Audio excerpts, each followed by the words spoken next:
जगतर नाथ जगन्नाथंक अभय पदारविंदरे अनंत कोटि बार प्रणाम।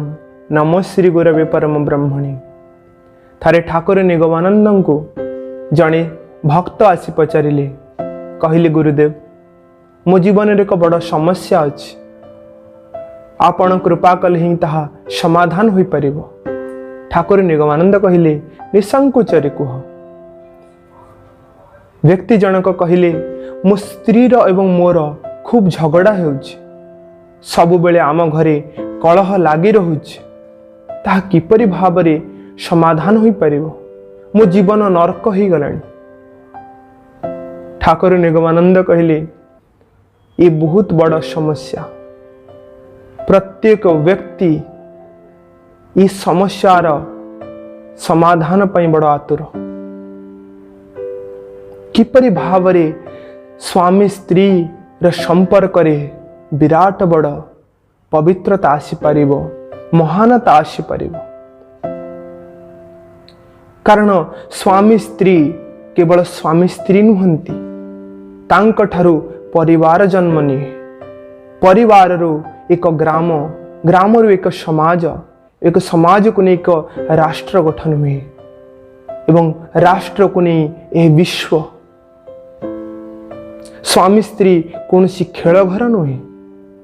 स्वामी स्त्री रो संपर्क जदि खराब हो जीवो, स्वामी स्त्री मध्य जदि उत्तम संपर्क बुझामणा ठीक न रहिबो, तेबे समग्र पृथ्वी दुखरे भरी जीवो।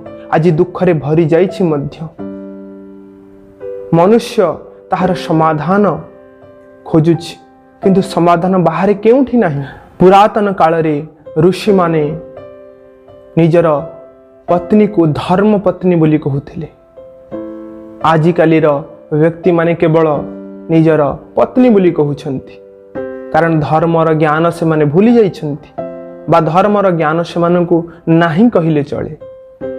जो पुरुष को धर्मर ज्ञान नहीं, से निजर पत्नी को धर्म पत्नी किपरि बा करि परिबो, बा जो पत्नी को धर्मर ज्ञान नहीं, से निजर पति को मध्य धर्म मार्ग रे किपरि भावरे परिचालित करि परिबो। तेणु केउठी ना केउठी विराट बड़ भूल रही जाउछि। सेही भूल रो जदि सुधार न हेबो, तेबे किपरि भावरे इस समस्यार समाधान होई परिबो। रामकृष्ण परमहंसक जीवन रे एक सुंदर कथा सुनिबा को मिले। थरे से सत्संग करुथिले। सत्संग रे जणे व्यक्ति पचारिला, आपणक पत्नी कौन आपण को मानती? रामकृष्ण परमहंस कहले, कौन तुम तार प्रमाण जानिबा को चाहुछ?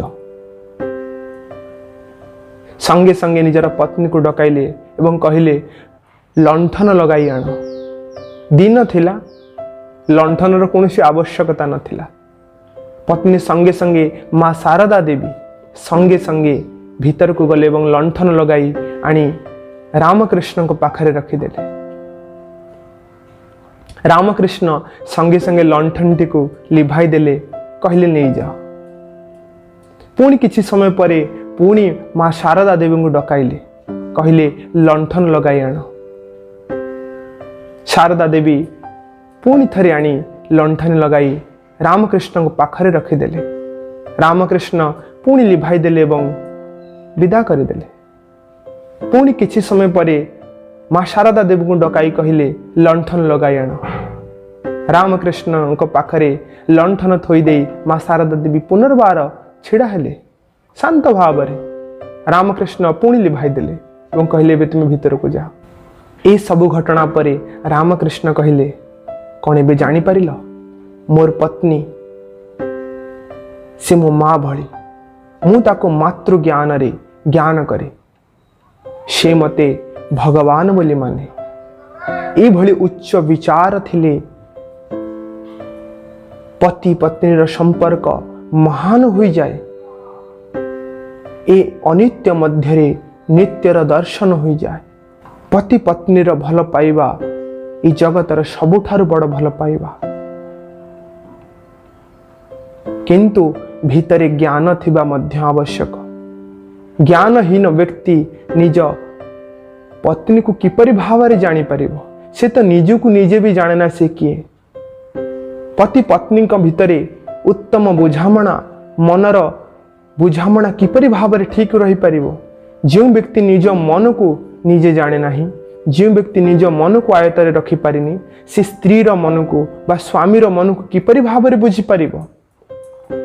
ता निज मन तो अस्थिर, से तो ताकू ही बस करि पारुनी। स्वामी रो मन को बा स्त्री रो मन को किपरि भाବରେ हृदयंगम करि परिबो। तेनु जगत रे आज यार समाधान पाई ध्यान आवश्यकता अछि।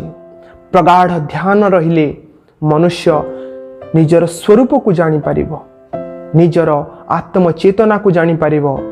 तेबे जैसे जानी पारिबो आत्मवत् सर्वभूतेषु यह पश्यति सपंडितः। जितेबेले से आत्मवत् समस्त को ज्ञान करिबो, निज पत्नीर भितरे मध्य से परमात्मा को जानी पारिबो। पुत्र मध्यरे मध्य परमात्मा को दर्शन करि पारिबो। जीवन ताहार स्वतः मधुर होई जीवो। पति पत्नीकर भितरे मधुर संपर्क स्थापित हेबो, ताहा अलौकिक होई जीवो आ साधारण मानवीय होई रहिबो नाही।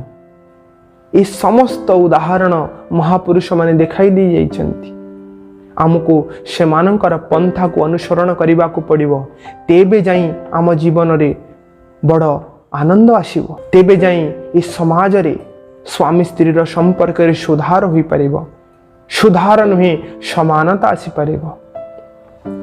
जे पर्यंत स्वामी स्त्री परस्पर को केवल घृणा करुथिबे, परस्पर प्रति केवल आक्षेप करुथिबे, किपरि भाबरे सुसंपर्क स्थापित होई परिबो।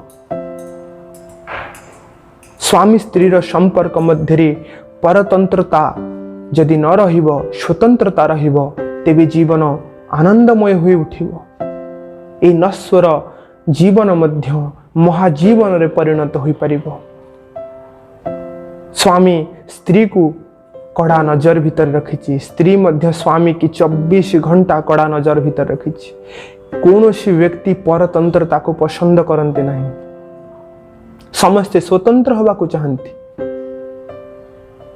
व्यर्थ चिंतारे केवल समय अतिबाहित होछि। व्यर्थ चिंतारे पति पत्नी संपर्क गढ़ी ही पारु नाही, भांगिबा तो दूरर कथा। संपर्कर सौध विशाल भवनर आकार नहीं पारु नाही, ता भांगिबा बा केउठी। संपर्क गढ़िले केबे ता भांगी जाए नहीं।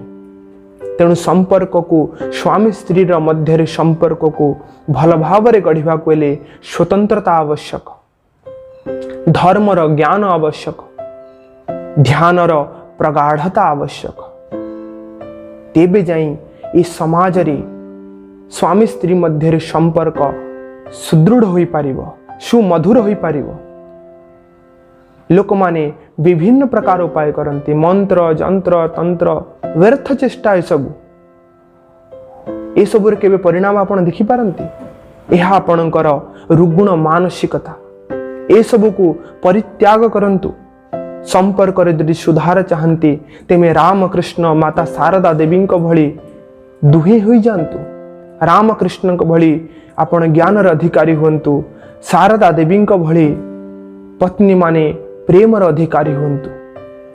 तेबे जाई स्वामी स्त्री संपर्क रे ए भली मधुरता आसीबो, ए भली दिव्यता आसीजिबो, ताहा भगवत भाव रे भरी जीवो।